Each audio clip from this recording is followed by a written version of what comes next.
কথা হলো মেরে ভাই, এই দুনিয়ার মধ্যে আসলামটা কেন, আসার উদ্দেশ্যটা কি?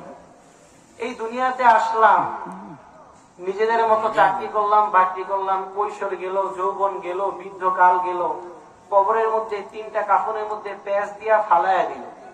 কিসের জন্য আসলাম উদ্দেশ্যও বুঝলাম না, কি করব উদ্দেশ্যও বুঝলাম না, আগামীতে কি হবে কিছুই বুঝলাম না। আচ্ছা বলেন তো, এটা লাভটা কয় % হবে? আপনি আমি দুনিয়াতে যদি একটা মাহফিল করি, মনে করেন একদম ছোট একটা কাজ, কথার কথা, একটা মনে করেন 100 টাকা কিছু সামানা দিয়ে একটা চায়ের রাস্তার মধ্যে একটা চায়ের দোকান দিয়েছেন, বাড়ি থেকে একটা ফ্লাক্স নিয়েছেন, কিছু পাতি দিয়েছেন, গরম পানি দিয়েছেন, চা বসাইছেন। আচ্ছা এটা কি উদ্দেশ্য ছাড়া?